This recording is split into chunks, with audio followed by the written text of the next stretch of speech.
नमस्कार बंधुगण।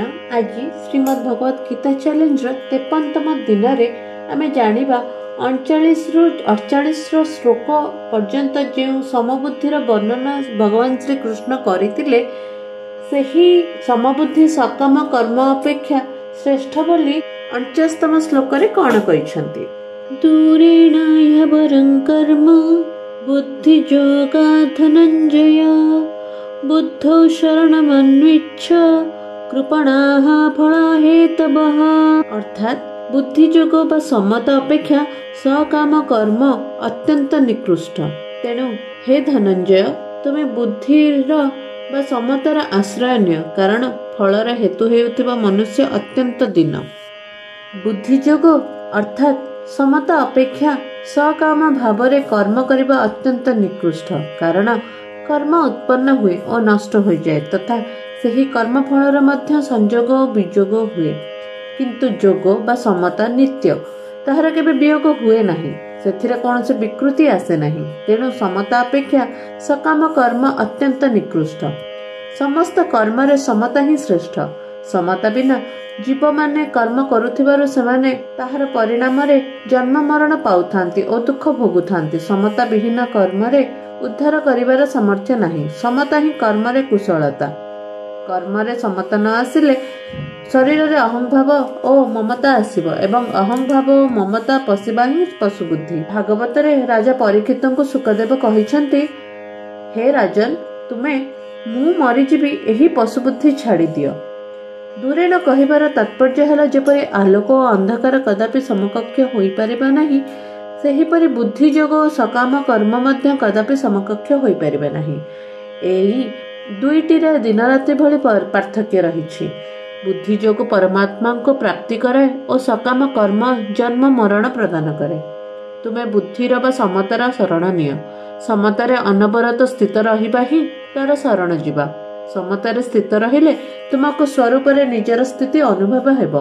कर्म फलर हेतु हेबा अत्यंत निकृष्ट। कर्म फलर हेतु हेबार अर्थ कर्म, कर्मफल, कर्म सामग्री और शरीर आदि करण सहित निजर संबंध स्थापन करिबा। तेणु भगवान 47तम श्लोक रे मा कर्म फल हेतुर्भु कही कर्म फलर हेतु हेबा पई बारण करिसेंती। कर्म और कर्म फलर विभाग अलगा एवं जो नित्य तत्व एही दुईटीरु रहित तार विभाग अलगा।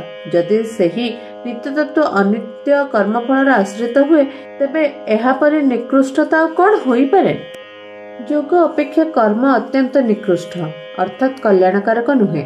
जेपरि पर्वत ठारू अणुर सामंजस्य बहुत दूर, अर्थात पर्वत निकटरे अणु रखी उभयर तुलना करा जाय परिबो नाही, सेहीपरि जोग ठारू कर्मर सामंजस्य बहुत दूर, अर्थात जोग कर्मर तुलना करा जाय परिबो नाही। कर्मरे जोग ही कुशलता। एणु जोग बिना कर्म निकृष्ट बा निरर्थक और प्रतिबंधक। जोग बिना कर्म और ज्ञान उभय निरर्थक, किंतु भक्ति निरर्थक नुहे। भक्ति रे भगवान सहित संबंध थाए। एणु भगवान स्वयं भक्त को जोग प्रदान करती। ददामि बुद्धि जोगं तम, जहाँकि गीतार 10तम अध्यायर 10तम श्लोक रे कहा जायछि। कर्म जोगरे कर्म करण सापेक्ष, किंतु जोग करण निरपेक्ष। जोग प्राप्ति कर्म द्वारा हुए नहीं, बस सेवा और त्याग द्वारा हुए। एणु कर्मयोग कर्म नुहे, कर्मयोग करण निरपेक्ष अर्थात विवेक प्रधान साधना। यदि सेवा और त्यागर प्राधान्य न थाए तेबे केवल कर्म हेब, कर्मयोग हेब नहीं। समता तो परमात्मा प्राप्ति कराए, किंतु सकाम कर्म जन्म मरण प्रदान करे। एणु साधक केवल समतार आश्रय नेबा उचित, समतारे ही स्थित रहिबा उचित। समतारे स्थित होई गले से दीन होई रहिबो नहीं, बरं कृतकृत्य ज्ञात ज्ञातव्य और प्राप्त प्राप्तव्य होइजिबो। मात्र जे सकाम भावरे निज पई कर्म करे से सर्वदा दीन बद्ध होई रहे। गीतारे कर्मयोग पई 3टी शब्द व्यवहृत होइछि, बुद्धि जोग और बुद्धि जोग। कर्म जोगरे कर्मर प्राधान्य न थाए, बरं जोगर प्राधान्य थाए। जोग, बुद्धि और बुद्धि जोग 3टी जाकर अर्थ समान। कर्मयोगरे व्यवसायत्मिका बुद्धिर प्राधान्य थिबारु एहाको बुद्धि कहा जायछि एवं विवेक पूर्वक त्यागर प्राधान्य थिबारु एहाको जोग बा बुद्धि जोग कहा जायछि। ध्यान जोगरे मनर और कर्म जोगरे बुद्धिर प्राधान्य थाए।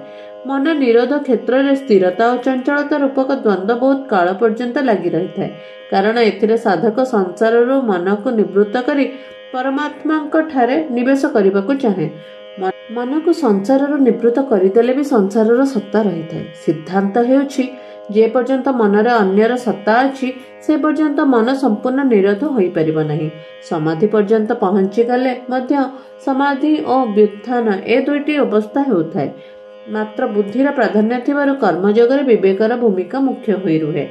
विवेकरे सत् और असत् उभय रही थाए। कर्मयोगी असत् वस्तु गुड़िकु सेवा सामग्री मने करी अन्य मानक सेवारे विनियोग करती, जहा फଳରେ शीघ्र और सहजरे असत्र त्याग होई जाए। मनर निरोध निरंतर होई पारे नहीं, बरं समय समय और एकांतरे हुए, किंतु व्यवसायत्मिका बुद्धि अर्थात बुद्धिर एकनिश्चय निरंतर रुहे। जय जगन्नाथ।